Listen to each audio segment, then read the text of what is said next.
Hello बच्चों, कैसे हो? चलो अपनी आगे की जो शीट है उसको कंप्लीट करते हैं, कल ख़त्म कर देंगे इसको। जहाँ तक है करते हैं इसको शुरू।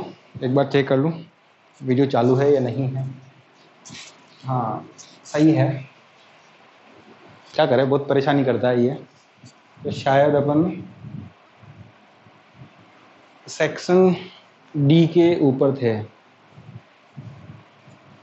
सही है। और सेक्शन डी का खुल जा भाई,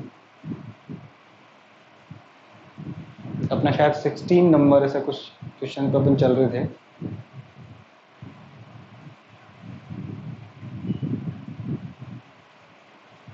चलिए चलते हैं 16 नंबर के ऊपर। लिखा हाँ सही है।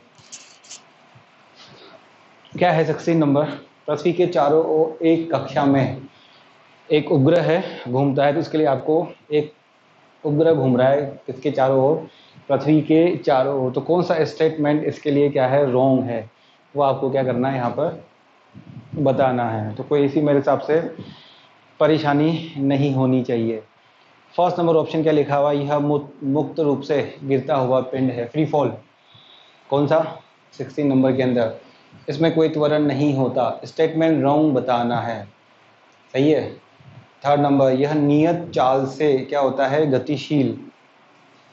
चलो उसके बाद में है इसका जो एंगुलर मोमेंटम है, कोणीय संवेग क्या रहता है, नियत रहता है।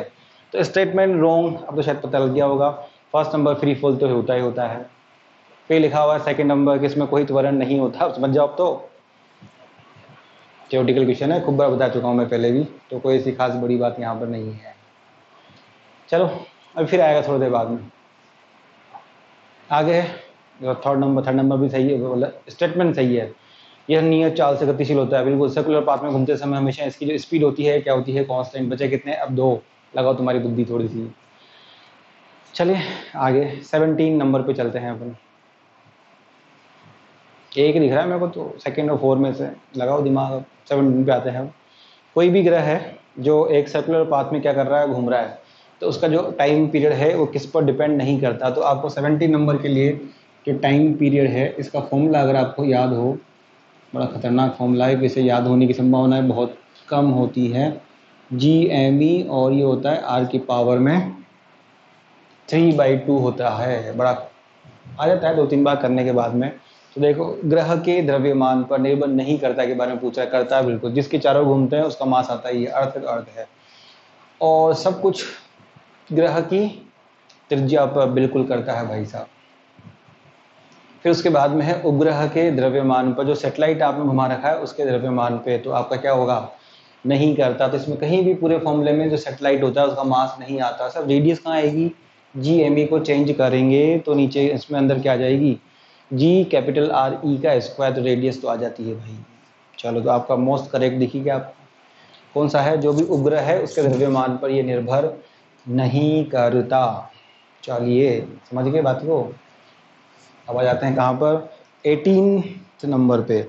एक छोटा सा आपका सैटेलाइट है, बिल्कुल पृथ्वी के आसपास क्या कर रहा है, घूम रहा है। तो इसका जो कक्षीय वेग है वो लगभग कितना होता है, तो आपको मैंने लिखा भी रखा है कहीं न कहीं पर। ऑर्बिटल स्पीड, कक्षीय वेग का जो डेरिवेशन कर रखा है वहाँ पे देखो जाके, देखो तो वहाँ लिखा हुआ है अप्रोक्सीमेट 7.91 किलोमीटर पर सेकेंड, जो अप्रोक्स में कितना हो गया यहाँ पर, 8 किलोमीटर पर सेकेंड। चलिए रट्टा मारो सवाल है यार, MTR। आगे 19 नंबर, एक उपग्रह है, उसको पृथ्वी की ऊंचाई, पृथ्वी की त्रिज्या R की तुलना में नगण्य है, तो उपग्रह का कक्षीय वेग होगा। हो मतलब वही सवाल जो ऊपर था वही नीचे पूछ लिया वापस, बट डिफरेंस कैसे आ गया यहाँ पर। वहाँ ऊपर वैल्यू पूछी है, नीचे यहाँ पे क्या पूछ लिया, फॉर्मूला। एक सैटेलाइट है जो नियर बाई अर्थ ऑर्बिट क्या कर रहा है, आपका रिवॉल्व कर रहा है, नियर बाई अर्थ ऑर्बिट। तो उसके लिए क्या निकालना, बताना फॉर्मूला किसका, ऑर्बिटल स्पीड, कक्षीय वेग का फॉर्मूला तो पता होगा, अंडरवुड में कितना होता है, GR। और वैसे भी याद होगा पूरा फॉर्मूला, अंडरवुड में GR, नीचे क्या होता है 1+H/RE, उसको नेगलेक्ट मान के तो कितना बचता है, GR। आगे आ जाइए 20 नंबर पे। चलिए ये भी नहीं होते वहाँ पे। कृत्रिम उपग्रह मतलब कौन सा, हम्म। चलो, कृत्रिम उपग्रह का कक्षीय वेग निर्भर यानी ऑर्बिटल स्पीड किस पर डिपेंड नहीं करती, तो आपको पता होगा स्पीड खुद के द्रव्यमान पर निर्भर नहीं करती है। तो लिखा है इसमें सेकंड नंबर, उपग्रह के द्रव्यमान पर स्पीड भी डिपेंड नहीं करती है और साथ में आपका जो टाइम पीरियड भी है वो भी डिपेंड नहीं करता है। जिसके अराउंड वो घूमता है उसके मास, उसके रेडियस पे क्या करता है, डिपेंड करता है। 21 वही अगेन रट्टा मारो। कैसे? स्थिर मतलब जियो स्टेशनरी सैटेलाइट होता है उसका टाइम पीरियड कितना होता है पता ही अपन को, 24 आवर्स होता ही होता है। चलिए आगे 22, पृथ्वी के कृत्रिम उपग्रह के लिए निम्न में से कौन सा कथन असत्य है। मतलब आपका जो कोई अर्थ है उस अर्थ के लिए एक आर्टिफिशियल जो सैटेलाइट है उसके लिए आपको रॉन्ग स्टेटमेंट क्या करना है, बताना है। तो कोई दिक्कत नहीं है। फर्स्ट नंबर, कक्षीय वेग ऑर्बिटल स्पीड उपग्रह के द्रव्यमान पर निर्भर करता है। लो, आगे पढ़ने की जरूरत ही नहीं है, पहला ही गलत हो गया। सही है, आगे भी पढ़ सकते हो, कोई दिक्कत नहीं है। पृथ्वी के निकट कक्षा के उपग्रह का अभिष्ट न्यूनतम वेग कितना होता है? 8 किलोमीटर पर सेकेंड। ये तो सही बात है बिल्कुल। यदि पृथ्वी की कक्षा अधिक है तो आवर्तकाल भी अधिक आएगा, बिल्कुल सही है। आपने पढ़ा है formula T square proportional R, R बढ़ेगा तो टी की वैल्यू भी क्या होगी, बढ़ेगी, बिल्कुल सही है। फोर्थ नंबर, जियो स्टेशनरी भूस्थायी उपग्रह कितनी हाइट पे होते हैं? 36,000 किलोमीटर की हाइट पे होते हैं, बिल्कुल होते हैं। तो बचा क्या? 3 सही है, एक शुरुआत का ही गलत है जो पहले भी आ चुका था उसी को वापस आ गया। चलो आगे 23 नंबर पे चलते हैं। आगे 23, आजा भाई आजा। चलिए 23 के ऊपर आपके पास दो समान उपग्रह भूपृष्ठ क्या हिंदी लिखी हुई है खतरनाक वाली, दो एक जैसे क्या है सैटेलाइट्स हैं और जो सरफेस से कितनी, एक आर पर है और एक कितनी है, 7 आर की डिस्टेंस पर है। अच्छी बात है, बनाते हैं डायग्राम 23 के अंदर। तो इनकी जो एनर्जीज हैं 1 बाय 1 सारी एनर्जीज आपको चेक करनी है और उनका क्या निकालना है, रेशियो। तो ये कौन सा अपने पास में 23 क्या है अपने पास में, ये तो बीच में अपन जानते ही हैं, ये अर्थ हो गई। इसके अराउंड में क्या हो रहा है, आपके पास में दो सैटेलाइट्स क्या कर रहे हैं, घूम रहे हैं, एक ए और एक कितना हो गया बी। एक ये r1 डिस्टेंस पर है और एक ये r2 डिस्टेंस के ऊपर है। r1 कितनी हो जाएगी 2r और r2 कितनी हो जाएगी अपने पास में 8r। तो r1 जो है ये हो गई 2r और r2 आपके पास में कितनी हो गई 8r। ऐसा ये 8 कहाँ से होगी, distance R measure from centre of earth. Centre से क्या करनी है, मेजर करनी है। वहाँ कहाँ पे लिखी है, from surface. First number option है। इनकी जो टोटल एनर्जी है उसका जो रेशो है वो कितना आएगा तुम्हारे पास में 4। चेक करिए किसकी, एनर्जी का। तो एनर्जी लिखिए टोटल एनर्जी ई ए कितनी होती है, फॉर्मूला माइनस में जी एम ई जो भी होगा यहाँ पर इन दोनों का। इसका मास भी फॉर एग्जांपल ये है एम, इसका मास भी क्या है एम, क्यों है लिखा है यार उसके अंदर।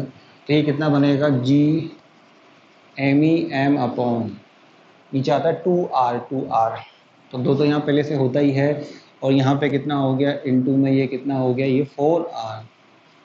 और अगर एनर्जी को लिखोगे तो ये माइनस बी वाले की 2 तो यहाँ पे पहले से है और ये कितना हो जाएगा 8r। सही है। अब इनका रेशो निकालना है तुमको, तो ये कितना हो गया, जिसे वो कह करते जाओ इसे बार बार ही, ई ए अपॉन ये कितना हो जाएगा ई बी। ई ए अपॉन कितना हो गया तुम्हारे पास में ये ई बी। तो आप खुद जानते हो ये कितना है 8 और यहाँ कितना हो गया 16। तो रेशो कितना आएगा, संभव ही नहीं है कितना आ जाए आपके पास में 4, चांस नहीं बनता। सेम यही रेशो किसका आएगा, काइनेटिक एनर्जी का आएगा। क्यों आएगा, काइनेटिक एनर्जी का फॉर्मूला भी यही होता है, बस आगे क्या नहीं होता माइनस। तो मतलब ही नहीं बचा इससे। तो आगे सोचने की जरूरत ही नहीं है अब, तो क्यों नहीं सोचे हम, पोटेंशियल एनर्जी का निकाल लो बस अब। तो लिखा हुआ है काइनेटिक एनर्जी पॉसिबल नहीं है। सही है। तो आपके पास तीसरा क्या दिख रहा है यहाँ पर, इनकी जो पोटेंशियल एनर्जी है इनका जो रेशियो होगा वो कितना होगा 4। तो लिखिए इनकी पोटेंशियल एनर्जी। तो पोटेंशियल एनर्जी ऑफ ए, तो ये अपन जानते ही हैं माइनस में G M E M upon नीचे कितना आ जाएगा यहाँ पर 2r। एक फॉर्मूला सिंपल r होता है, यहाँ 2 नहीं होता। ऐसे पोटेंशियल एनर्जी 8b बराबर माइनस में G M E M upon नीचे कितना हो गया ये यहाँ पर इस जगह पे 8r। तो आप समझ ही गए, जब इनका रेशो करोगे तो ये 8 जाएगा ऊपर, तो ये कितना आ जाएगा 4। तो यहाँ रेशो किसका आएगा, काइनेटिक एनर्जी के लिए। सही है। चलो सॉरी काइनेटिक एनर्जी नहीं, पोटेंशियल एनर्जी के लिए होगा, आराम से कर सकते हो, कोई दिक्कत नहीं है। फॉर पोटेंशियल एनर्जी, तो मिटा देता हूँ मैं इसको।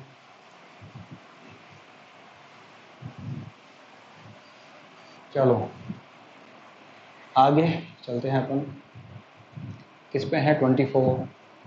एक आपके पास सेटेलाइट है, उसके लिए एस्केप कितना है 11 किलोमीटर पर सेकेंड, और इसे अगर 60 डिग्री के एंगल पे अपन क्या करें, प्रोजेक्ट करें, तो आपकी जो एस्केप होगी वो कितनी होगी। ओहो भाई, तो मैंने आपको लिखा रखा है escape does not depend on angle of projection, यानी आपकी जो एस्केप स्पीड या वेलोसिटी जो होती है वो फेंकने के एंगल पे, इसमें एग्जाम्पल भी दिया था बहुत सा चीटी वाला, याद आ जाए थोड़ा सा, कोई बात नहीं, चलो आ गया होगा याद आपको। आगे है 25, तो ही आएगा, 11 किलोमीटर चेंज होता ही नहीं है। 25 में है जियो स्टेशनरी सेटेलाइट है, तो पृथ्वी के केंद्र से अप्रोक्सीमेट डिस्टेंस कितनी होगी अर्थ के सेंटर से, अप्रोक्सीमेट पूछा है, तो अपन जानते हैं सरफेस से कितनी होती है। जियो स्टेशनरी के लिए जो हाइट होती है वो होती है 36 × 10 की पावर ये 3 किलोमीटर होती है, 36, समझ गए। और इस जगह पे अपने पास में सेंटर से डिस्टेंस कितनी होती है, ये RE+H, तो इसको मैं अप्रोक्सीमेट 6RE मेंशन कर सकता हूँ, अप्रोक्सीमेट 6000 समथिंग आपकी क्या होती है, अर्थ की रेडियस होती है, तो ये अप्रोक्सीमेट कितना हो जाएगा 7R के आसपास, अप्रोक्सीमेट है, उसने भी पूछा है अप्रोक्सीमेट ही आपको आंसर देना है, तो अप्रोक्सीमेट लिख दिया अपन ने, वो से याद भी होना चाहिए, अप्रोक्सीमेट 7R होती है from centre, from centre, from centre. चलिए आगे आ गया, हाँ 26 नंबर, यानी कि एक आपके पास में सेटेलाइट है जो नियर बाई कहाँ पे घूम रहा है, अर्थ सरफेस, उसका जो टाइम पीरियड है उसका फॉर्मूला बताना है, तो ये मैंने डेरिवेशन में कर रखा है वैसे भी, तो ये तो मैं बताने की मतलब ही नहीं है। डेरिवेशन देखिए टाइम पीरियड का, पुराने में लास्ट में जब सोल्व करते हैं, सोल्व करने के बाद में H/RE को नेगलेक्ट मानते हैं तो कितना बचता है, तो ये बचता है T = 2πR/G, लिखा भी है कॉपी के अंदर, जिसकी वैल्यू आती है अप्रोक्सीमेट 84.6 मिनट, तो should be check on older videos. चलिए 27, तो आप खुद को पता ही है 27 again, height from earth surface, किसकी, जियो स्टेशनरी के लिए, तो आपको पता ही है अप्रोक्सीमेट कितनी होती है 6RE होती है, तो देखो इसके अंदर अप्रोक्सीमेट कौन सा आंसर है, 6RE के आसपास दिख रहा है, कोई ज़रूरत ही नहीं है, आगे आ जाइए। एक उपग्रह है आपके पास में, यानी सेटेलाइट आपका कहाँ घूम रहा है, R रेडियस के अंदर, और V स्पीड से क्या कर रहा है, आपका मोशन कर रहा है, मास सब इसमें गिवन कर रखा है, बढ़िया बात है। तो इसकी जो टोटल एनर्जी है वो बतानी है, तो आपको शायद याद हो जाए पुरानी चीज़ें, तो देखो टोटल एनर्जी जो होती है सेटेलाइट की, ये होती है -GME/m, ये कितना होता है, स्मॉल में 2R होता है, अच्छी बात है, अच्छी बात है। अब लेकिन ऑप्शन में तो ये है ही नहीं, कहीं पे भी नहीं, और बेसिक कॉमन सेंस लगाए हैं अपन, दिमाग लगा के थोड़ा सा, तो दिख रहा है भाई यहाँ पर माइनस में एक ही आंसर है, कौन सा, 1/2 mv², तो सोचना ही नहीं है, लेकिन सर फॉर्म तो अलग है यहाँ पर, बिल्कुल भाई साहब फॉर्म अलग है, तो उसने क्या कर रखा है यहाँ पर, आपको दिख रहा होगा GME/R, इसको अलग कर दो, तो ET = माइनस ये कितना हो गया 1/2m, फिर GME/R, तो GME/R किसके अंदर, अंडरवुड में, ये क्या होती है, ऑर्बिटल स्पीड होती है, तो इसको उसमें शॉर्ट फॉर्म में अंडरवुड नहीं है यहाँ पर, तो यहाँ के लिख देंगे अपन स्क्वायर, तो ये 1/2 mv² हो गई। और लिखा भी है मैंने कहीं कॉपी के अंदर कि जो काइनेटिक एनर्जी होती है उसके आगे अगर माइनस लगा दिया जाए तो वो क्या आ जाती है अपने पास में, टोटल एनर्जी ऑफ सैटेलाइट आ जाती है माइनस लगाने के बाद में, तो वैसे भी कर सकते हो, एक ही बात है, डिपेंड ऑन चॉइस। चलो डिपेंड कराओ अपने आप को चॉइस से। आगे 29 फिर आगे देखिए, किसी उपग्रह की ऊंचाई घटाने पर, मतलब अगर आप उपग्रह को कहाँ ला रहे हो, नीचे, इसका मतलब आप क्या कर रहे हो, R को डिक्रीज कर रहे हो, तो R को डिक्रीज करेंगे तो T उसी के रेशो में डिक्रीज होता है, क्योंकि कई बार लिख चुके हैं, अब शायद याद भी हो गए होंगे आपको कि जो आपका T² है ये प्रोपोर्शनल में किसके होता है, आर की पावर 3/2k 3/2k, तो समझ जाओ अपने आप ये। आगे आगे आगे 30, ओहो ये बहुत, इस तरह के कैसे कई सारे क्वेश्चंस हैं। चलिए करते हैं इसको, अच्छा सवाल है, वाकई में अच्छा है। देखो कई तरह के क्वेश्चंस हैं, बड़े आराम से निकाल सकते हैं, एक लाइन में भी निकाल सकते हैं अपनी इच्छा, अगर प्रैक्टिस हो तो। आपको मालूम है, थोड़ा सा दिमाग पे जोर डालें, तो जब आपका अट्रैक्शन फोर्स काम करता है नॉर्मल वाला, जिसके अंदर आपके पास में नीचे पावर कितनी आती है, कितनी पावर आती है वहाँ पर, r² आती है। r² आने पर पावर कितनी आती है वहाँ पर, टाइम पीरियड में कितना आता है, 3/2 आती है। तो यहाँ चलो कोई बात नहीं, पहले क्वेश्चन करते हैं प्रॉपर वे में, फिर आते हैं अपन। देखो जरा, अब आपको टाइम पीरियड के बारे में सोचना है। क्वेश्चन नंबर कौन सा है ये, 30, अच्छा सवाल है ये अपना 30। जैसे ये अपनी क्या है, एक ये अर्थ है और इसका सेंटर, और ये इसके अराउंड कोई घूम रहा है। कौन घूमेगा बताइए, कौन घूमेगा, सैटेलाइट घूमेगा, तुम तो घूमोगे नहीं, तुम तो जाने कहाँ घूमते हो, लेकिन रिजल्ट कुछ नहीं आता तुम्हारे घूमने से, तो घूमना बंद आज से। चलो अब ये सेटेलाइट अगर यहाँ पे ये घूमेगा, इसका मास अपने पास में ये m है, और ये अपनी अर्थ हो गई, इसकी रेडियस अपने पास में कितनी हो गई, re। तो आपको पता ही है इस अर्थ के बीच में और इस सेटेलाइट के बीच में क्या काम करेगा, एक अट्रैक्शन फोर्स। सब जानते हो बात। अगर अट्रैक्शन फोर्स नहीं होता तो घूमता ही नहीं। तुम्हारे पास अगर अट्रैक्शन फोर्स नहीं होता किसी के लिए, तुम क्या घूमते भाई, जो काम तुम कर रहे हो वही काम ये कर रहे हैं, घूमने का। और घूमते ही अपन जानते ही सर्कुलर पाथ में घूमते ही एक फोर्स काम कर जाएगा, कौन सा, mv²/r। चलो खैर कोई बात नहीं। अब इन दोनों के बीच में जो अट्रैक्शन फोर्स काम करता है उसकी वैल्यू क्या होती है, अपन जानते ही न्यूटन ने क्या कहा है, दोनों के मास का मल्टीपल डिवाइड बाई डिस्टेंस। लेकिन अब क्वेश्चन पे आ जाओ, क्वेश्चन क्या कह रहा है, उसको मत मानिए जो न्यूटन भाई साहब ने दिया है, कौन सा वाला, Gm1m2 डिवाइड बाई r² मत मानिए, उसकी जगह जो मैं दे रहा हूँ उसको मानिए। मतलब आपका जो अट्रैक्शन फोर्स है वो है k में ये r⁻3, ये है अट्रैक्शन फोर्स। ये कहाँ से आ गया, ऐसा तो होता ही नहीं अट्रैक्शन फोर्स, मैंने कब का ऐसा होता है, होता दोनों का मल्टीपल डिवाइड बाई क्या होती है, डिस्टेंस का स्क्वायर। लेकिन दिक्कत ये है, क्वेश्चन कह रहा है आप 1/r² की जगह कितना मानिए, 1/r⁻3 मानिए। तो के कहाँ से आ गया, प्रोपोर्शनल में लिखा हुआ है, हटाने के लिए मैंने क्या लगा दिया, होगा ना कोई कॉन्स्टेंट, यहाँ पर काम भी नहीं आ रहा, क्योंकि नीचे जो आंसर्स देने हैं अपन को, वो आंसर्स भी किसकी फॉर्म पे देने हैं, डायरेक्टली प्रोपोर्शनल की फॉर्म पे देने हैं। तो ये अट्रैक्शन फोर्स काम कर रहा है, ये गिवन वैल्यू है। अब इसमें कई जगह पे ये पावर जो होती है 3, ये कई जगह n भी लिखी हुई है, कई सारे क्वेश्चन में दिखेगी अलग अलग जगह पे, तो वो आपके हिसाब से आप चेंज कर सकते हो, कई बार आ भी चुका है एग्जाम में। अब घूमने के लिए ये तो अपन को पता ही है, ये कितना हो गया, mv² डिवाइड बाई r हो गया, ये आता ही है। इसको देता कौन है, ये वाला, दोनों को इक्वेट करिए, तो ये mv² डिवाइड बाई r, और ये कितना हो गया, k/r⁻3, एक r से r कट जाएगा, तो जो v² आएगा डायरेक्टली प्रोपोर्शनल, ये अपने पास में आएगा 1/r²। ओ सर बाकी कहाँ गए, अरे भाई मेरे को इनसे मतलब नहीं है, इनसे मतलब नहीं है, क्यों, ऑप्शन में नहीं है, तो ये प्रोपोर्शनल लगाने का मतलब हटा दिया, इनको हटा दिया, सही है। तो ये दोनों हटा दिए, v यहाँ कितना बचेगा, एक r कैंसिल होने के बाद में 1/r²। तो अगर ढंग से देखें इसको, तो आपका जो ये v है ये प्रोपोर्शनल में कितना आ जाएगा, 1/r, करेक्ट है भाई। तो स्पीड क्यों निकालेंगे भाई, टाइम पीरियड निकालना है, तो टाइम पीरियड अपन जानते हैं, टाइम पीरियड इक्वल टू क्या होता है, डिस्टेंस अपॉन स्पीड। तो अब आते हैं टाइम पीरियड पे, तो टाइम पीरियड का फॉर्मूला कितना होता है, ये 2πr अपॉन नीचे ये स्पीड, 2π मेरे काम का ही नहीं है, क्योंकि मेरे को प्रोपोर्शनल देखना है केवल। तो ये हो गया t प्रोपोर्शनल में, ये ऊपर r पहले से है ही सही, और v की वैल्यू कितनी है प्रोपोर्शनल में, 1/r है, तो यहाँ पे भी अपन क्या लिखेंगे, यहाँ पर ये 1/r।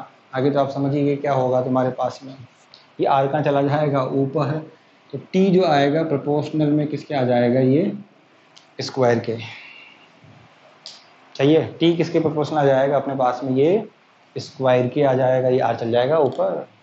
तो ऐसे कई सारे क्वेश्चन होंगे जहाँ पे 3 नहीं दिया होगा, कुछ और पावर दी रखी होगी, n दे रखा होगा, तो उनके लिए भी आप इसी प्रोसीजर से क्या कर सकते हो, इनको सोल्व कर सकते हो। तो कई सारे क्वेश्चंस में जो वो देगा वो मानना पड़ता है। भाई जो ऊपर वाला दे रहा है वही तो मान रहे हैं। क्या दे रहा है अभी? कोरोना। और तुम मुझे से पास हो रहे हो, फिर क्या चाहिए? इतना आसान काम हो रहा है, बिना एग्जाम दिए पास हो रहे हो, फिर क्या चाहिए? और जान लोगे फिर बेचारे को। चलो कोई बात नहीं, जितनी टेंशन में बनी जाएगी अपने, क्या को टेंशन लें। मिटाते हैं इसको और चलते हैं नेक्स्ट वाले क्वेश्चंस के ऊपर। तो ये था अपने पास में 31 पे आ जाते हैं। किसी उपग्रह के द्वारा अपनी भूस्थायी कक्षा से छोड़ा गया पिंड। तो मैंने बता रखा है आपको कि भूस्थायी का मतलब जियो स्टेशनरी सैटेलाइट जो होते हैं उन्हें अपन जानते हैं भूस्थायी। तो एक ऐसा सैटेलाइट है जो अर्थ के अराउंड घूम रहा है, लेकिन उसका टाइम पीरियड कितना है? 24 आवर है। 24 आवर्स है अपने पास में। ये भी अच्छी बात है यार, 24 आवर्स है तो इससे बुरी चीज़ क्या है ना। चलो खैर कोई बात नहीं, है तो अच्छी बात है। अब उसमें से घूमते समय सैटेलाइट में से आपने कुछ फेंक दिया था। मैंने पढ़ाते समय एग्जाम्पल दिया था कि अगर आप सैटेलाइट में हो आप, और घूमते समय उसमें से कुछ फेंक दो, जैसे ट्रेन में से अपन खाते हुए कुछ भी बाहर फेंकते हैं, कोई इंडियन से अपनी आदत है, तो होगा क्या? वो नीचे नहीं गिरेगा, वो वहीं पर अराउंड दी अर्थ क्या करेगा? घूमेगा वहीं पर ही। तो यहाँ पे क्या है, क्या लिखा हुआ है? फर्स्ट नंबर वायुमंडल में है, फालतू बातें हैं, सही है। 24 घंटे में पहुंचेगा, फालतू बात है। तो सेकंड नंबर ऑप्शन देंगे जो पृथ्वी के सापेक्ष अपने स्थान पर रहेगा। है ऐसा कैसे हो गया? अरे घूमेगा तो सही। तो आपने फेंका किससे है? किससे फेंका है? जियो स्टेशनरी भूस्थायी उपग्रह से। तो उसका टाइम पीरियड कितना है? 24 आवर। जो फेंकेगा वो भी इसी स्पीड से घूमेगा, तो उसका टाइम पीरियड भी कितना होगा? 24 आवर। तो वो भी अर्थ के साथ साथ घूमता रहेगा। तो हमेशा अर्थ के सामने रहेगा, वो कहीं जाएगा ही नहीं वहां से। सही बात है। इसलिए क्या है, आपको वो उसी स्थान पर दिखाई देगा, क्योंकि कौन है? जियो स्टेशनरी सैटेलाइट है ये है। चलो आगे चलते हैं। आगे मैं भूल गया। 32 नंबर ये मैं पढ़ा चुका हूँ पहले। 32, पृथ्वी का उपग्रह केवल उस कक्षा में ही गति कर सकता है जिसका तल, तो मैंने बता चुका हूँ भैया, ये इक्वेटर वाली कहानियों के अंदर पहले ही। ध्रुवों से पारित होने वाले तल, पृथ्वी के वृहद तल में अक्षांश, सब बता चुका हूँ। जो ध्रुवों के पारित घूमते हैं उनको कहते हैं पोलर। पुराना वीडियो देखिए, आ जाएगा उसके थ्योरेटिकल क्वेश्चन से। 33 सेम अगेन। कौन सा होना चाहिए? एक उपग्रह को छोड़ने का स्थान होना चाहिए हो भूमध्य रेखा के पास। क्यों होना चाहिए? इक्वेटर पे होना चाहिए, पता है, बता दिया मैंने पहले। क्योंकि इक्वेटर पे जी की वैल्यू क्या होती है? कम होती है। चलिए, विश्व में 2 स्थानों के बीच संचार के लिए मिनिमम कितने उपग्रह चाहिए? तो पूरे यूनिवर्स में, सॉरी यूनिवर्स क्या, अर्थ पे अगर आपको कम्युनिकेशन चाहिए तो केवल 3 उपग्रह चाहिए हैं। ऐसे कैसे चाहिए? अरे भाई ये अर्थ है तो 120 डिग्री के 120 डिग्री पे 3 सैटेलाइट, एक सैटेलाइट यहाँ प्लेस कर दो, एक सैटेलाइट यहाँ प्लेस कर दो, तो 3 सैटेलाइट जो होते हैं वो पूरे अर्थ के सारा कम्युनिकेशन जो है उसको क्या कर सकते हैं? संभाल सकते हैं बड़े आराम से। तो 3 सैटेलाइट 120 डिग्री के एंगल पे प्लेस कर दो, एक इधर। चलिए आगे। 32, ओहो 32। चलिए 32 में क्या परेशानी है? नहीं सॉरी 35 है। एक जियो स्टेशन सैटेलाइट है, अपन जानते हैं पृथ्वी के चारों घूमता, ये भी अच्छी बात है। हाइट भी आपको पता है 36,000 है। यदि पृथ्वी की सतह से कुछ 100 किलोमीटर ऊंचाई पर चक्कर काट रहे स्पाई सैटेलाइट, उसका टाइम पीरियड कितना होगा? तो यार ये फिर वही बात आ गई कि जो सैटेलाइट नियर, कुछ करने की जरूरत नहीं है, कॉमन सेंस से दिमाग लगाना है यहाँ पे। जो satellite near by earth surface क्या कर रहे हैं? चक्कर लगा रहे हैं, उनके लिए आपको टाइम पीरियड बताना है। नियर बाई कुछ 100 किलोमीटर के ऊपर, तो उनको तो पता ही है आपको। ऐसे सैटेलाइट की स्पीड कितनी होती है? 7.9, या अप्रोक्सीमेट कितनी लिखते हैं अपन? 8। अगर उनके निकालेंगे तो कितना आता है? लगभग 84.6। तो इसने क्या कर रखा है इसके अंदर, जो अप्रोक्सीमेट आपका आंसर नहीं लिख के आवर्स में कन्वर्ट करके डिजिट में दिया है, क्योंकि पूरा फुल डिजिट मतलब क्या कहते हैं, इंटीजर टाइप में आ चुका है पहले, इसलिए। चलो 36 आ जाओ, 36 पे। 36 में जानते ही अपन, पृथ्वी के 2 उपग्रह हैं S1 और S2, एक ही ऑर्बिट में क्या कर रहे हैं, घूम रहे हैं। S1 का द्रव्यमान S2 से क्या है, 4 गुना है। तो इनमें से कौन सा ऑप्शन करेक्ट है, कौन सा, 36। तो ये है अपने पास 36। कुछ फालतू क्वेश्चन होते हैं जिनको मैं इसे इजी गोइंग कर देता हूँ। चलो 36 के अंदर तो आपके पास में क्या है, ये अर्थ है और अर्थ के अंदर क्या है, एक ही ऑर्बिट में 2 सैटेलाइट घूम रहे हैं। घुमाओ भैया इनको, ये S1 हो गया और ये S2 हो गया। इसका मास m है, इसका मास कितना है अपने पास में, ये 4m है। तो इनके लिए फर्स्ट नंबर S1 का आवर्तकाल S2 से 4 टाइम्स होगा, गलत बात। दोनों के टाइम पीरियड इक्वल ही आएंगे, क्योंकि टाइम पीरियड जिसके अराउंड घूमते हैं उसके मास पर डिपेंड करता है, सेल्फ के मास पर डिपेंड नहीं करता। और दोनों एक ही ऑर्बिट में है, तो कोई आपको पता है ये T प्रोपोर्शनल r⁵3/2, बेकार बात। दोनों उपग्रह के लिए पृथ्वी और उपग्रह की स्थितिज पोटेंशियल एनर्जी क्या होंगी, इक्वल आएंगी। पॉसिबल है पोटेंशियल एनर्जी आना। जब पोटेंशियल एनर्जी मेंशन करोगे तो क्या होगा, इसमें मास m होगा, इसमें मास कितना आएगा, 4m है। गलत बात हो गई। आपको क्या ढूंढना है, करेक्ट। फिर S1 S2 दोनों उपग्रह समान चाल से क्या करेंगे, घूम रहे हैं। बिल्कुल सही बात है। इक्वल स्पीड से क्या करेंगे, घूमेंगे, क्योंकि जो ऑर्बिटल स्पीड होती है वो होती है अपने पास में ये Gme/r, खुद का मास नहीं आता। फिर फोर्थ नंबर पे दोनों की काइनेटिक एनर्जी क्या रहेंगी, इक्वल नहीं रहेंगी। स्पीड तो इक्वल आएंगी, लेकिन काइनेटिक एनर्जी में क्या आता है, मास। तो इसकी लिखोगे 1/2 mv²। इसकी क्या मेंशन की जाएगी, 1/2 mv²। इसकी क्या मेंशन की जाएगी, 1/2 4mv²। पॉसिबल ही नहीं है।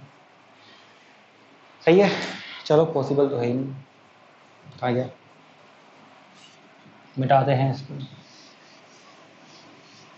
हाँ मिटाते रहो, नहीं तुम गाना गाओ, बजाते रहो, क्योंकि अक्षय कुमार ने भी तो गाया है। आगे, यदि पृथ्वी की त्रिज्या 1%, यानी आपकी अर्थ की रेडियस को आप 1% क्या कर दो, डिक्रीज कर दो, मास को कांस्टेंट रखा जाए तो जी की वैल्यू पे क्या इफेक्ट आएगा। तो इस तरह के क्वेश्चंस मैं बता चुका हूँ शॉर्ट में करने के लिए। कौन सा है ये, 37। ये है अपने पास 37। तो जी इक्वल टू अपन जानते ही हैं, ये Gme/re का स्क्वायर। तो मैंने शॉर्ट ट्रिक बताई थी एक बार क्लासों में। भाई आपको परसेंटेज निकालना है तो आप क्या करोगे, डिफरेंशिएशन करोगे, इसका अवकलन करेंगे। किसमें, रेडियस के अंदर। तो पावर कितनी है, 2, तो 2 कहाँ आ जाएगी आगे, 2% का क्या होगा आपके पास, चेंज आएगा। अब इसमें क्या कर रहे हो आप, इसके अंदर कमी कर रहे हो, तो ये चीज़ क्या होगी आपकी, इंक्रीज हो जाएगी। 2% का क्या हो जाएगा इसके अंदर, इंक्रीमेंट हो जाएगा। 2% का इंक्रीमेंट हो जाएगा। चलिए वाह यार, 2% का इंक्रीमेंट कर देंगे अपन तुम्हारे। 38 नंबर, 38 नंबर। चलिए, तो 38 नंबर में क्या है, पृथ्वी के चारों चंद्रमा की कक्षा की त्रिज्या कितनी कर दो, दुगनी कर दो, तो इसका टाइम पीरियड कितना हो जाएगा। तो बता चुका हूँ यार पहले भी इस तरह क्वेश्चन। 38 प्रैक्टिस करने के लिए दे रखे हैं बार बार, ये कुछ भी नहीं है।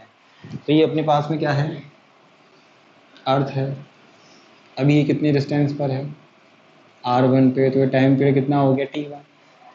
और फिर इसको जो डिस्टेंस है ये कितनी कर देंगे अपन, r2 इक्वल टू 2r1। तो आपको ये टाइम पीरियड जो पूछा गया है ये कितना है, t2 पूछा गया है। कितना टाइम्स, कितना गुना हो जाएगा, तो फॉर्मूला अपन जानते हैं, टाइम पीरियड का लगाएंगे यहाँ पर, t2/t1 हो r2/r1 की पावर 3/2। 3/2 सही है, क्या बात है। तो T2/T1 यहाँ लिखिए, 2r1 यहाँ लिखिए r1। अब तो खूब बार कर लिए, उड़ा दीजिए, जो क्या बचेगा 2। तो 2 हाँ यार, 2 की पावर कितना, 3/2 डायरेक्ट दे रखा है, कोई दिक्कत ही नहीं है। तो आपका कितना गुना हो जाएगा, 2 की पावर 3/2 बचेगा। इतना टाइम्स आपका क्या हो जाएगा, टाइम पीरियड हो जाएगा। सही है, चलो एक बार देखते हैं। चालू है, हाँ चालू है भैया।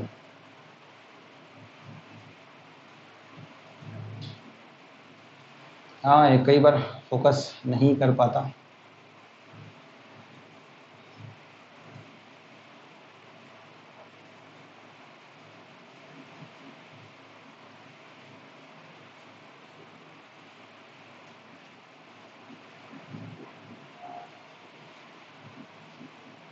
चले आगे चेक करते हैं आगे इसी को। हाँ थोड़ा सा ये मोबाइल कई बार हिल जाता है, पता नहीं क्या होता है इसको, फोकस ही नहीं कर पा रहा। हाँ अब हुआ है फोकस, पता नहीं क्या करता है, समझ में नहीं आता, पूरी कहानी सत्यानाश कर जाती है।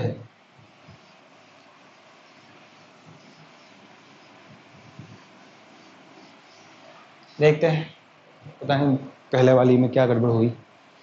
चलिए आगे तो शुरू करिए, आगे 39 शुरू करिए आप, मतलब मैं करता हूँ, तुम तो क्या, एक बार वो चेक कर लूँ कैमरे को। हाँ हो सकता है इसके पहले की में थोड़ी सी भद्दापन आ जाए, मे बी, मुझे भी अभी दिखा है इसके अंदर। चलिए 39 का चला गया, हाँ ये रहा। एक ऑर्बिट में चक्कर काटते हुए उपग्रह की कक्षा की त्रिज्या को क्या कर दिया जाए, घटा दिया जाए। 39 ये है 39। आर जो होती है इसको आपको डिक्रीज करना है।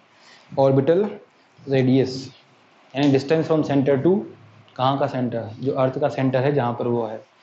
तो फर्स्ट नंबर काइनेटिक एनर्जी क्या होगी इसकी, डिक्रीज होगी। तो आपको फॉर्मूला याद होना चाहिए बस, काइनेटिक एनर्जी जो होती है ये क्या होती है, G M E M upon R होती है, सॉरी 2 आर होती है। हाँ ऐसा तो होता ही नहीं है, 1/2 m आता ही की है। अब इसको डिक्रीज करोगे तो काइनेटिक एनर्जी तो क्या हो जाएगी आपकी, इंक्रीज होगी। तो इसमें है कहीं पर काइनेटिक एनर्जी वाला, नहीं है, चलो कोई बात नहीं। सेकंड और थर्ड नंबर में, सॉरी सेकंड नंबर में क्या लिखा हुआ है, पोटेंशियल एनर्जी आपकी बढ़ेगी। तो आर डिक्रीज करेंगे तो पोटेंशियल एनर्जी वैसे आपको याद होगा सबसे ज़्यादा कहाँ पे होती है, इनफाइनाइट पे, कितनी होती है, 0। तो वो भी पॉसिबल नहीं है। चलिए फोर्थ नंबर पे आते हैं डायरेक्टली, इसकी जो स्पीड है वो क्या हो जाएगी, डिक्रीज हो जाएगी। हैं देखते हैं, देख स्पीड का फॉर्मूला भी अपने पास में कितना होता है, जी एम बाई आर। इसको डिक्रीज करेंगे तो ये क्या हो जाएगी, बढ़ जाएगी। तो ये भी पॉसिबल नहीं है, जिसकी चाल क्या होगी, घटेगी। चलो मैं फिर उसके बाद में थर्ड नंबर भी क्या करते हैं, इसका चेंज करते हैं, वो चेक कर लेते हैं। इसकी जो टोटल एनर्जी है वो क्या हो जाएगी, डिक्रीज होगी। तो टोटल एनर्जी का फॉर्मूला क्या होता है, E T equal to minus में G M E M upon ये कितना होता है, 2 आर। सही है। अब इसको क्या कर रहे हैं अपन, डिक्रीज कर रहे हैं, तो ये भी डिक्रीज ही होगी। है भाई, बाहर क्या लगा हुआ है, माइनस लगा हुआ है, उल्टा। वैसे भी याद रखो यार, अर्थ के पास आते हैं टोटल एनर्जी ज़्यादा, मतलब नेगेटिव में रहती है, जिससे दूर जाते हैं टोटल एनर्जी ऊपर कितनी होती है, 0। तो अर्थ के नियर बाई जा रहे हो तो क्या होती है, आपकी डिक्रीज होती है। तो आपका जो सही आंसर है 3, पहले मैं उल्टा भूल गया था शायद, ये है अपना 3। एक बार वो चेक कर लेता हूँ मैं कैमरे को। हाँ चल रहा है शायद अभी तो।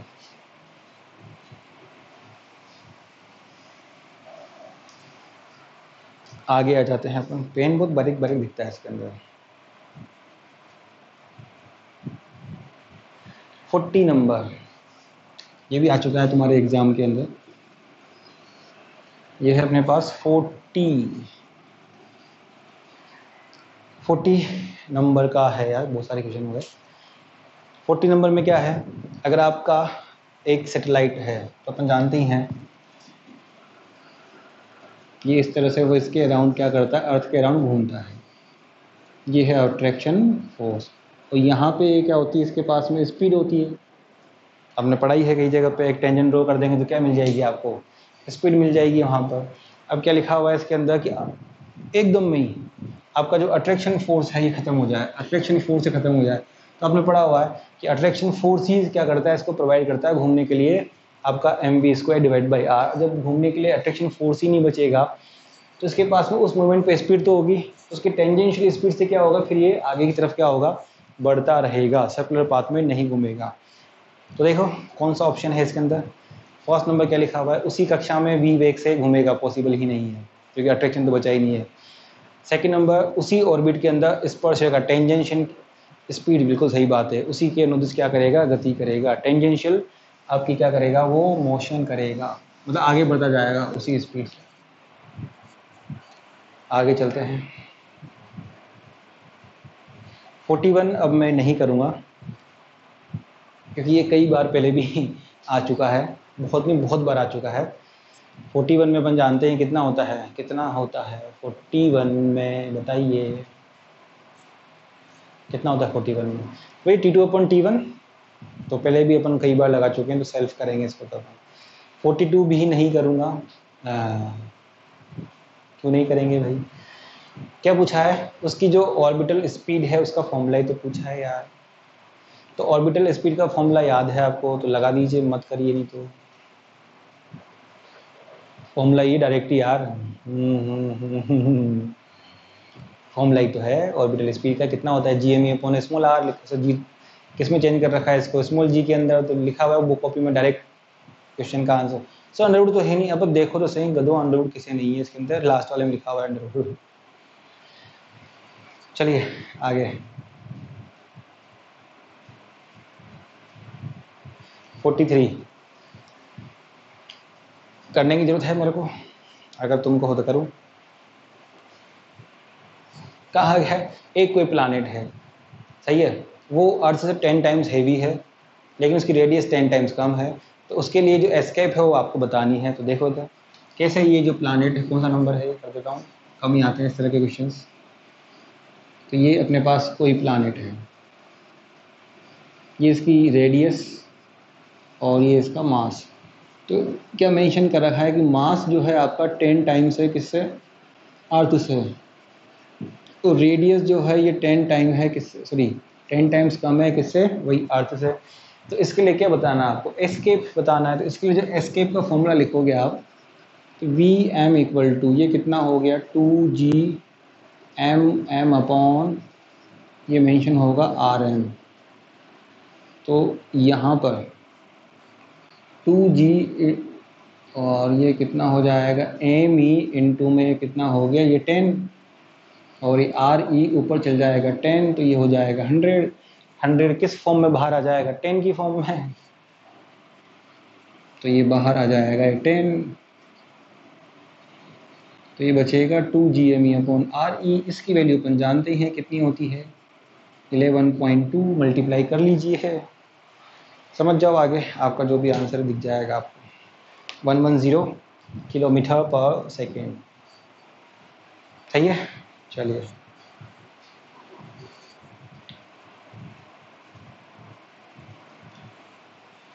चलो 44 कि आपके जितने भी सैटेलाइट्स होते हैं, इन सैटेलाइट्स में वेटलेस कंडीशन फील होती है, मतलब हवा में उड़ते हैं मजे सैटेलाइट्स के अंदर। तो उसका रीज़न पूछा गया है। फर्स्ट नंबर ऑप्शन लिखा हुआ है ज़ीरो ग्रेविटी। ना ही, ऐसा कुछ भी नहीं है कि ज़ीरो ग्रेविटी होती है सैटेलाइट के अंदर। किसने कहा ज़ीरो ग्रेविटी होती है? क्योंकि आपने पढ़ा है जितने भी सैटेलाइट्स होते हैं वो अर्थ के अट्रैक्शन फोर्स की वजह से तो क्या करते हैं, वो घूमते हैं किसमें? एक सर्कुलर पाथ में। तो ज़ीरो ग्रेविटी वहाँ नहीं, सैटेलाइट में नहीं होती है। सैटेलाइट्स वो होते हैं जो अराउंड दी अर्थ घूमते हैं, किसके अंदर? अट्रैक्शन फोर्स के अंदर। तो वहाँ ग्रेविटी ज़ीरो नहीं होती है। सही है। आगे सेकंड नंबर, गुरुत्व के अंदर फालतू की बात है, इनमें से कोई नहीं, ये सही आंसर है नहीं है। उपग्रह के तल पर जो रिएक्शन फोर्स होती है, नॉर्मल जो फोर्स होता है, नॉर्मल फोर्स, उसकी जो वैल्यू है वो कितनी होती है? 0 होती है। नॉर्मल फोर्स आपका क्या हो जाता है वहाँ पर? 0 होता है। चलिए कैसे हैं? तो कैसे हैं, बनाओ डायग्राम, दिख जाएगा आपको आराम से बड़े। 45 अगेन वही आ गया। कौन सा स्टेटमेंट सही है? 0 जी कौन सा दिखे लिखोगे इसके अंदर? फोर्थ नंबर, फ्री फॉल है वो, फ्री फॉल ऑफ बॉडी है। किसका? अच्छा फ्री फॉल कैसे हो गया? फ्री, जितने भी सैटेलाइट रिवॉल्व कर रहे हैं अराउंड दी अर्थ, ये सब फ्री फॉल हैं। फ्री फॉल क्या होता है? जो ग्रेविटी में मोशन करते गिरते हैं ऊपर से, वो सारे फ्री फॉल। सारे सैटेलाइट किसकी वजह से घूमते हैं? Due to attraction force of earth. तो वही बात है। तो ये भी क्या हो गया? फ्री फॉल हो गया। फोर्थ नंबर आंसर है इसका भी। 46 कल किया था, फिर कर देता हूँ एक बार वापस। चलो वैसे मैं कर चुका हूँ। मैक्सिमम हाइट आपसे पूछी गई है। एक रॉकेट है 10 किलोमीटर/सेकेंड से आपने क्या किया है? इसको प्रोजेक्ट किया है। तो मैक्सिमम हाइट ये कितनी अटेन करेगा, ये आपसे वैल्यू यहाँ पर निकलवाई है। एच की वैल्यू कौन सा है? ये 46 सोल्व कर देता हूँ मैं। ये अपने पास कल आ चुका है इस तरह का क्वेश्चन पुराने इसके पहले वाले जस्ट वाले वीडियो में। ये RE और ये ME, यहाँ से आपने एक पार्टिकल को प्रोजेक्ट किया, हल्का उठा के ऊपर की ओर दम लगा के।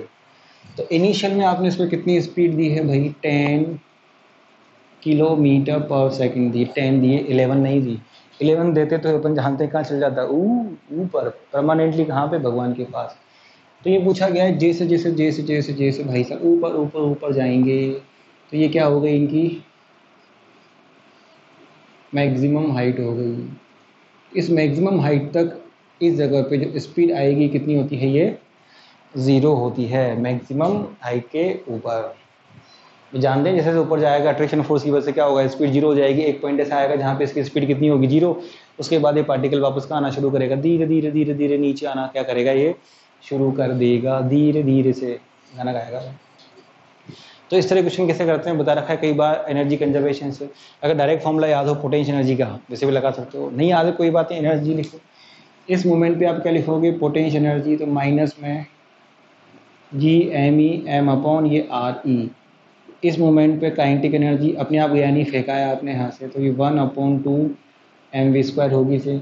इस मोमेंट पर पोटेंशियल एनर्जी तो ये कितना आ गया, माइनस में G m upon RE plus है डिस्टेंस फ्रॉम सेंटर। इस मोमेंट पे काइनेटिक एनर्जी कितनी आएगी, 0। मैक्सिमम हाइट है तो मैक्सिमम हाइट पे तो 0 होती है। चलिए लिखिए इसके अंदर। तो जब इनको इक्वल करेंगे अपन तो कितना हो जाएगा, potential energy 2 plus equal to ये पोटेंशियल एनर्जी 1 प्लस ये काइनेटिक एनर्जी 1। तो ये कितनी है, माइनस G m अपॉन में ये RE प्लस H। इधर ये अपन जानते ही हैं माइनस G अपॉन ये कितना हो गया RE प्लस में अपन जानते ही हैं ये 1/mv²। सही है। सोल्व करिए इसको, m पूरे में ही है, इसको उठा के इधर ले आओ। तो ये 1/2 mv², m हटा दो इसमें से,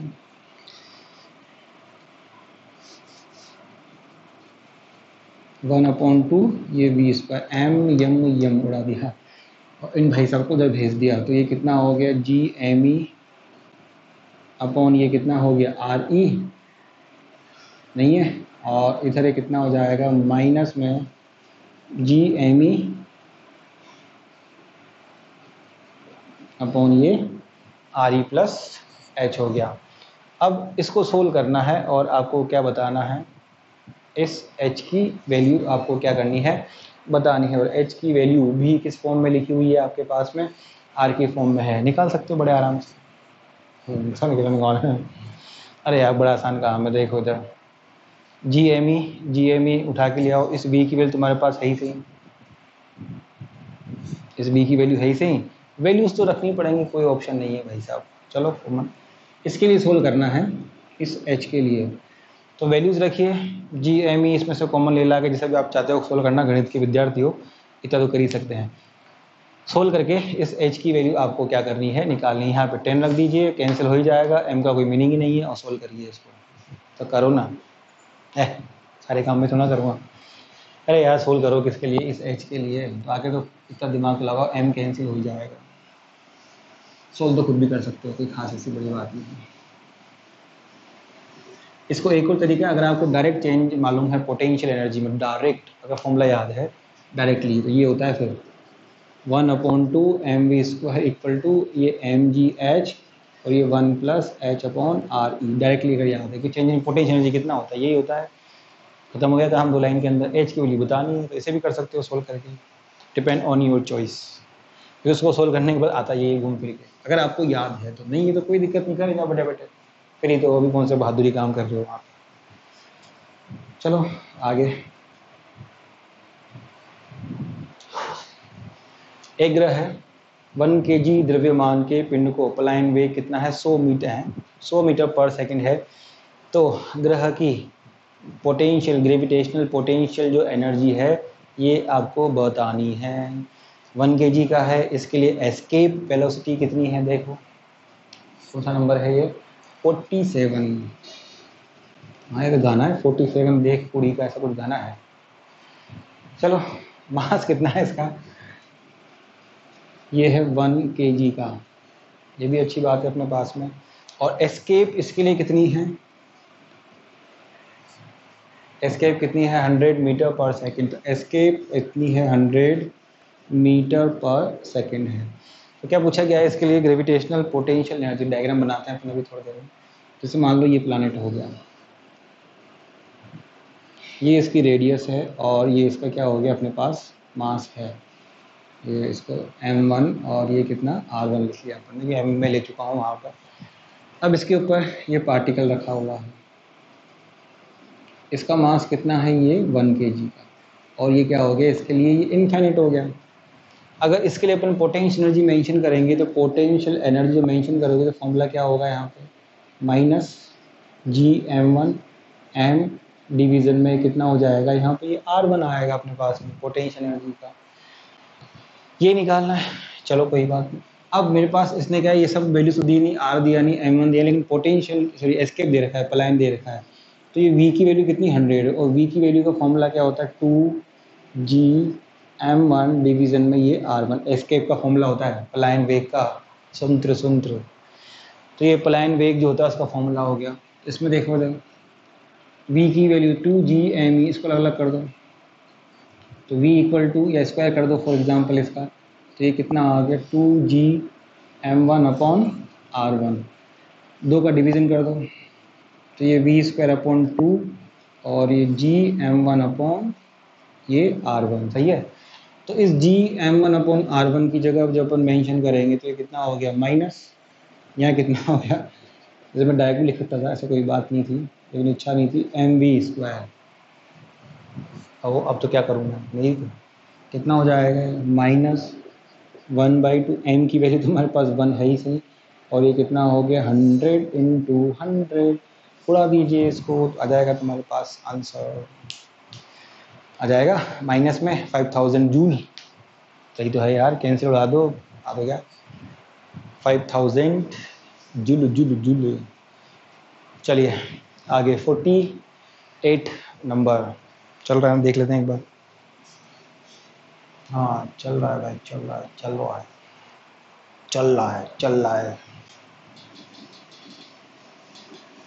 तो समझे, चल रहा है। हाँ चलिए 48 नंबर, अनंत, अरे यार फिर आ गया है, तो अभी जस्ट थोड़ी देर पहले करते हैं इसको, कितना टाइम हो गया, 48 मिनट ही हो गए, तो चलने दो, 15-20 मिनट हो। आगे है 48 नंबर, m द्रव्यमान के पिंड को कहाँ तक अनंत तक के लिए काइनेटिक एनर्जी पूछिए। तो आप जानते हो यार काइनेटिक एनर्जी का फॉर्मूला 48 में 1/2 mv स्क्वायर होता है, और v का फॉर्मूला तुमको पता ही होगा एस्केप के लिए, तो ये 1/2 यहाँ m हो गया, इधर क्या लिखोगे अंडर रूट में कितना होता है 2G का होल स्क्वायर, देख लो बचा का mgre यानी mgr। 49 अगेन डायरेक्ट फॉर्मूला है आपके पास में, एस्केप वेलोसिटी का है, तो डायरेक्टली फॉर्मूला रिमेंबर है, तो चलिए कोई दिक्कत ही नहीं है। 49 के अंदर 50 में ये पूछा गया है कहाँ पर, अर्थ की सरफेस पर एस्केप वेलोसिटी का फॉर्मूला लिखिए, जानते लिखा भी है सामने।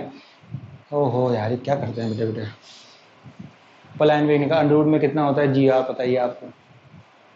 51 चंद्रमा को पृथ्वी का उपग्रह न बना रहने के लिए कितना गुना वेग में वृद्धि करनी पड़ेगी, तो बता रखा है आपको ऑर्बिटल स्पीड और एस्केप में रेशो बता रखा है √2 टाइम्स वाली कहानी।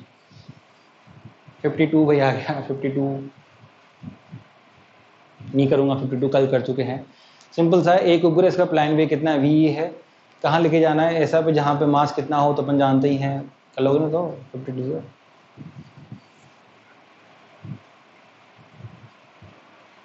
53 पागल हो गया शायद अगेन वही आ गया। एस्केप में और ऑर्बिटल में कितना रेशो होगा वही बताना आपको, निकालिए, तो जानते हैं √2 टाइम्स अपन बताया। 54 किसी ग्रह की त्रिज्या r और डेंसिटी कितनी है तो उसके पृष्ठ पर पलायन वेग कितना होगा, तो अपन कल निकाल चुके हैं in the form of density. कौन सा आएगा सेकंड, कुछ भी नहीं फॉर्मूला है तुम्हारे पास, कौन सा वाला ये 2gme/re, इसको चेंज कर दीजिए किसके अंदर, वॉल्यूम इंटू डेंसिटी में, तो 2g कल भी करा था चेंज, 4/3 ये कितना हो गया पाई r क्यूब, और ये डेंसिटी d और अपॉन में ये कितना हो गया re, r इस पर बाहर आ जाएगा तो कौन सा दिखेगा आपको, सेकंड नंबर ऑप्शन दिख जाएगा इसके अंदर। सही है सेकंड नंबर वाला। 55 पलायन वेग है एस्केप पता ही है आपको, एस्केप वेलोसिटी का फॉर्मूला पूछा है उसने, केवल किसकी फॉर्म में पूछा है, ग्रेविटेशन जी की फॉर्म में, तो पता है √2gr होता है। 56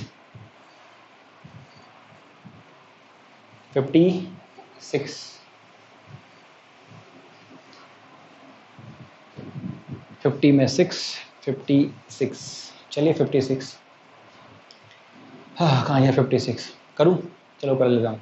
एक सेटेलाइट है, पृथ्वी की त्रिज्या का 4 गुना, मतलब उसकी रेडियस 4 गुना है और जी का मान दोनों के लिए समान है, तो एस्केप की वैल्यू बताइए। अरे भगवान क्या करना है, तो आपको जानते हो ये v की वैल्यू एस्केप कितना होता है 2g, हाँ इसकी वैल्यू कितनी होती है 11.4 होती है। इसको तो g कितना है इक्वल है, रेडियस कितनी कर दी 4 टाइम्स, यहाँ लिखेंगे 4 किसकी फॉर्म में बाहर आएगा 2 तो 2 टाइम्स हो जाएगा, कितना हो जाएगा 22.4।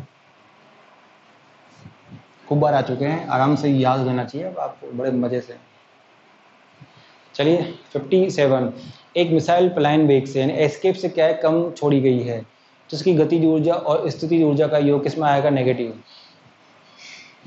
क्यों आया, एस्केप से कम है तो ग्रेविटेशनल फील्ड से बाहर नहीं जाएगी, अर्थ को छोड़कर नहीं जाएगी, घूम फिर के वापस कहाँ पे आएगी, अर्थ पे। तो अर्थ पे अट्रैक्शन की वजह से जो आपकी जो टोटल एनर्जी आती है वो किस में आती है, नेगेटिव में आती है। 58 फिर आ गया फालतू सवाल, बकवास पता है √2 का। 59 एक आपके पास में कृत्रिम उर्वरक की कुल ऊर्जा स्थितिज की और जो भी है कितनी, तो इसकी पोटेंशियल एनर्जी, और अब बात है टोटल एनर्जी कितनी है E0 है, तो आपको क्या बतानी है इसके अंदर, क्या बतानी है बताओ, पोटेंशियल एनर्जी बतानी है। तो मैं आपको लिखा चुका हूँ रिलेशन लिखा है भैया, कौन सा रिलेशन लिखाया तुम्हारे लिए, ये वाला याद हो, total energy equal to minus of kinetic energy equal to potential energy divide by 2।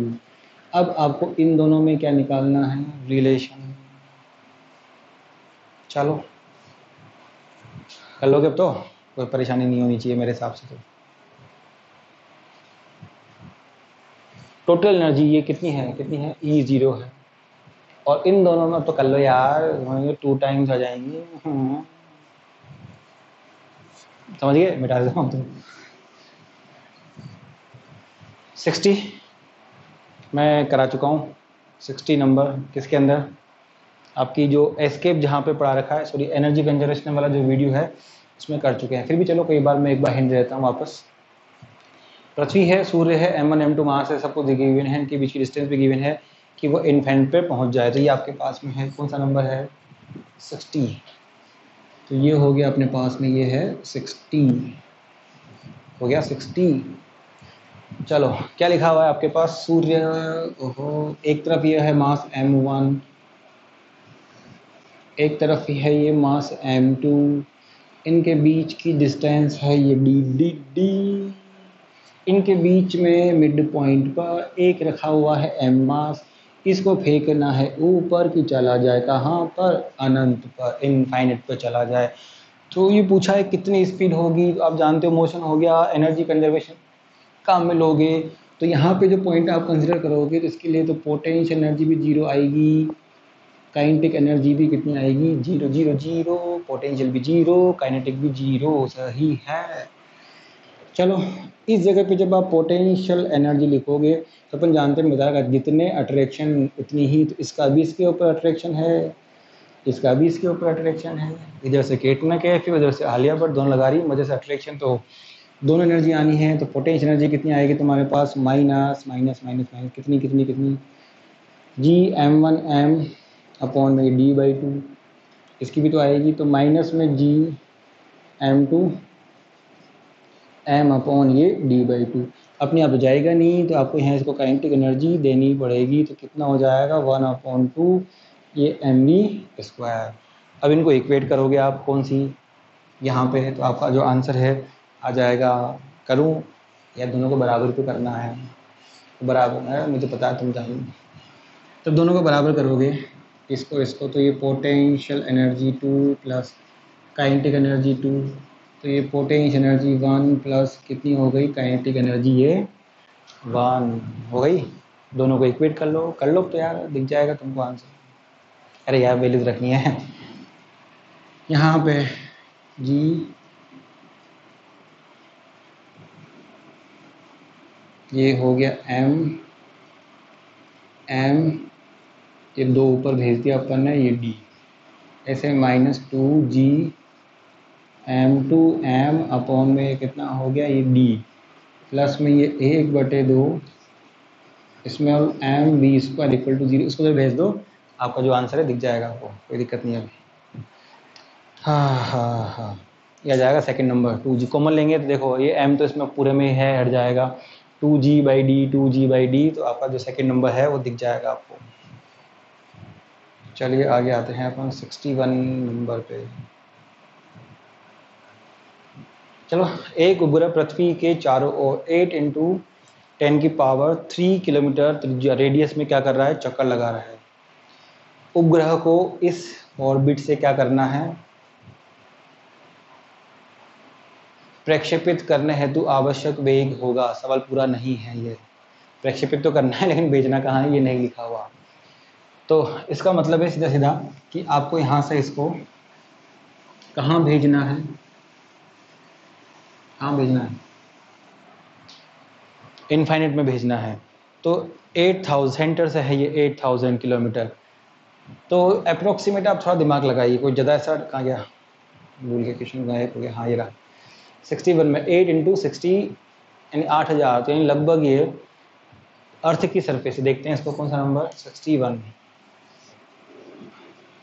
तो ये है अपने पास में 61, तो ये अर्थ है। तो ये अपन जानते हैं ये हो गई RE, तो RE कितनी होती है अपने पास में 6400 किलोमीटर। अब कितनी हाइट पे घूम रहा है बेचारा, ये हाइट, तो ये हाइट कितनी आएगी 100 1600 किलोमीटर। इसे तुमको कैसे मालूम पड़ा ये 1600 किलो, अबे लिखा है ना 8000 किलोमीटर, कहाँ से, सेंटर से, तो आपको समझ जाओ ये इतना तो रिमेनिंग कितनी होगी 1600 ही तो होगी। तो 1600 पर जो आपका सैटेलाइट है जो घूम रहा है उसकी स्पीड निकालो पहले। तो 1600 पे स्पीड कितनी आएगी, आपके पास फॉर्मूला होता है Gme अपॉन ये होता है RE प्लस H होता है। H की वैल्यू कितनी है, RE/4 है आपके पास, 1600 मतलब RE/4, तो ये V equal to Gme upon ये कितना हो जाएगा RE प्लस में ये RE/4, इसको उधर ले जाओ तो कितना हो जाएगा 5 RE/4, 4 कहाँ चला जाएगा आपके पास में ये ऊपर, तो ये कितना हो गया 4 Gme अपॉन ये हो गया 4 RE, सही है। चलिए तो V की वैल्यू, तो ये क्यों कर रहे हो, मज़ा आ रहा है करने में पहले देख रहे हो कितनी स्पीड से घूम रहा है ताकि आपको मालूम पड़ सके उसके पास कितनी स्पीड पहले से है, और एस्केप के लिए कितनी चाहिए होती है 11.2, तो क्या कर देंगे अपन उसमें से माइनस कर देंगे, इसे निकाल रहे हैं। चलो अब इस 4/5 को अपन ने अलग कर दिया, ये 4/5 अपन ने अलग कर दिया, और ये Gme अपॉन ये कितना हो गया RE। Gme अपॉन RE की वैल्यू आपको याद होगी शायद, थोड़ी सी अप्रॉक्स याद होगी, अप्रोक्सीमेट ये आती ही है, आप शायद याद करो पुरानी बातें, नहीं याद है तो इसको ऐसे भी कर सकते हो, यहाँ पे क्या कर सकते हो, इसको 2 लिख सकते हो, इसको 2 लिख सकते हो। तो 2 Gme अपॉन RE क्या होता है, तो ये आपके पास बच जाएगा अंडर रूट में 2/5 और ये 11.2 किलोमीटर पर सेकेंड। तो वो इतनी स्पीड से क्या कर रहा है, आपका घूम रहा है, इतनी से घूम रहा है। तो इतनी तो उसके पास में है, कितनी 11.2 अंडर रूट में कितना हो गया 2/5 के अंदर। तो डिफरेंस कर लो, इतना डिफरेंस आपको देना है। सही है, चलो डिफरेंस करके देखो आराम से। कहाँ गया, भूल गया मैं तो। कर लो यार, इतना दिमाग लगाओ थोड़ा सा, दिमाग तो हुई से, इतनी तो उसके पास है ही से, डिफरेंस करके देख लो तो आ जाएगा तुम्हारे पास। माइनस करेंगे बंद करके, 2/5 के भी निकालो, कई वैल्यूज हैं निकालने, आपकी इच्छा के ऊपर है।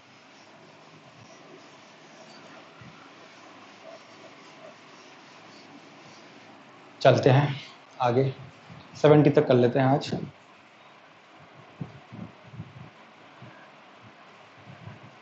सिक्सटी 62 पहले भी आ चुका है तो कोई दिक्कत नहीं करेंगे, सिंपल।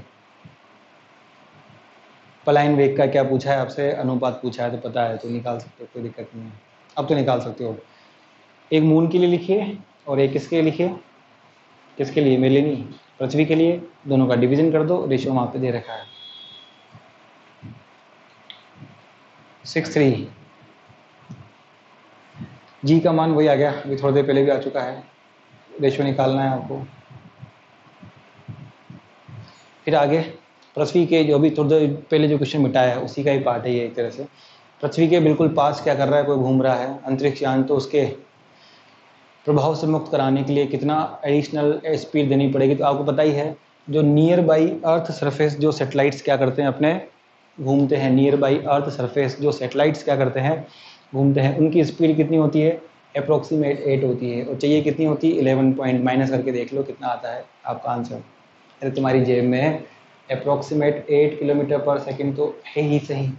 एस्केप के लिए कितनी चाहिए होती 11.2, तो तुमको चाहिए थी तुम्हारी जेब में इतना, तो माइनस करो यार, वही जो थोड़ी देर पहले क्वेश्चन आया था वो का वही है, बस नाम मात्र का चेंज है। आगे आ जाइए,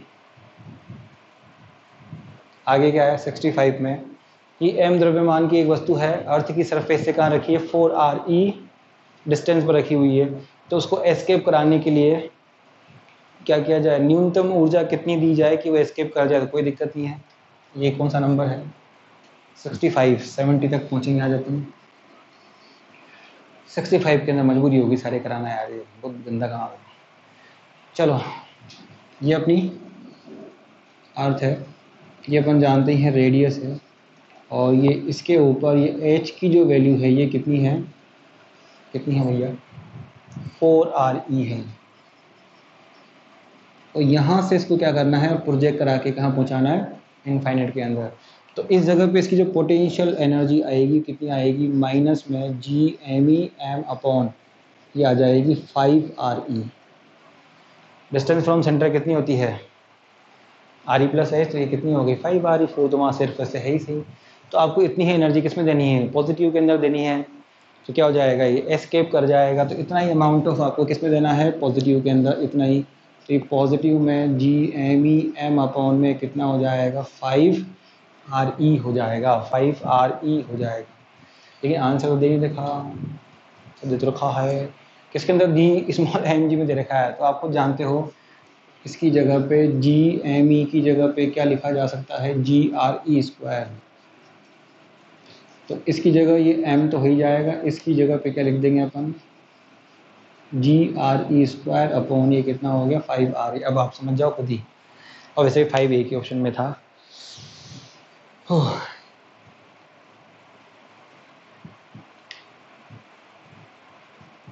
आगे आते हैं 66 कर सकते हो, 66 कितना टाइम हो गया, 1 आवर के आसपास हो गया 66। चलो छोड़ देते हैं यहीं, चलो 3-4 छोटे छोटे से फालतू सवाल से हैं, कर सकते हो आराम से। किसी ग्रह की सरफेस पर 3 kg की पोटेंशियल एनर्जी है, कितनी 54 जूल। तो एस्केप निकालो, निकाल सकते हो बड़े आराम से, कोई दिक्कत नहीं है। 66 के अंदर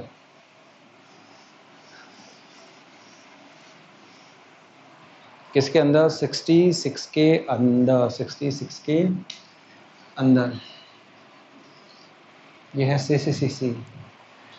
क्या है 66 के अंदर 3 kg की, तो आपके पास में पोटेंशियल एनर्जी दे रखी है यहाँ पे। तो पोटेंशियल एनर्जी का फॉर्मूला क्या होता है, माइनस में G_me_m अपॉन में कितना होता है सरफेस पे RE, इसमें से m का डिवीज़न कर लो इधर, तो potential energy divide by m कितना हो गया G_me_m अपॉन ये RE। पोटेंशियल एनर्जी की वैल्यू कितनी 54 और ये 3 kg, तो ये कितनी होगी माइनस में 54 अपॉन 3 माइनस में ये G_me अपॉन RE कैंसिल हो जाएगा। 54 कितना आएगा, ये जो वैल्यू आएगी किसकी G_me अपॉन RE की जो वैल्यू आएगी आ जाएगी 18। अब उसने क्या पूछा एस्केप, तो फॉर्मूला ऑफ एस्केप वेलोसिटी कितना होता है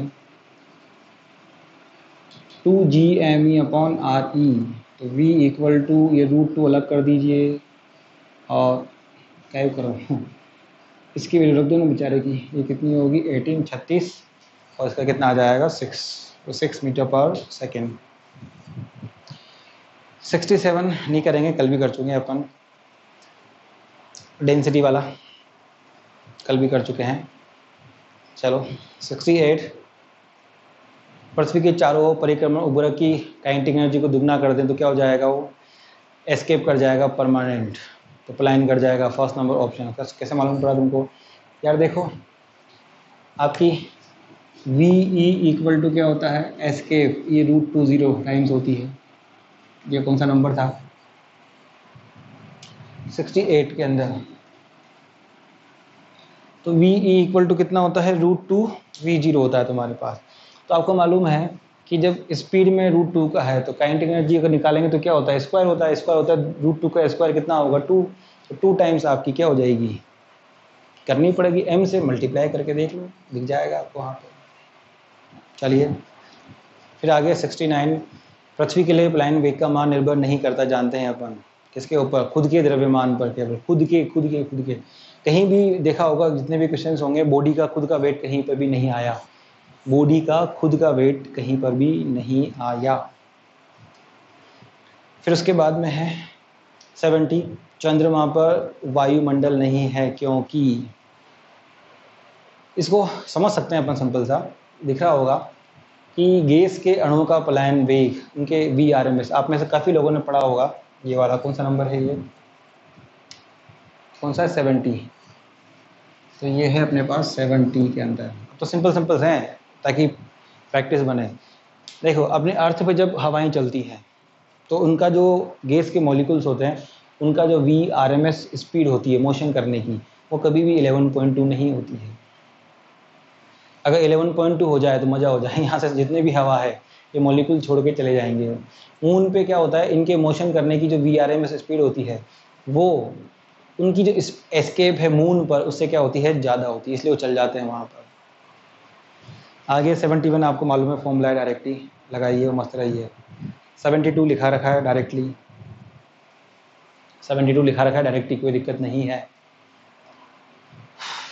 नहीं लिखा रखा है यार, कई बार लिखा रखा है।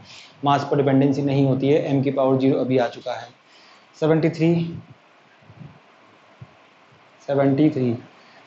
पृथ्वी के कक्षा की त्रिज्या यह है तो गतिज ऊर्जा समानुपाती होती है। ओहो, तो आपको पता ही है गतिज ऊर्जा में फॉर्मूला देखो, प्लस में G_me_m अपॉन नीचे कितना आता है R, 2R लिखा है कई बार, इन्वर्सली 1/r के।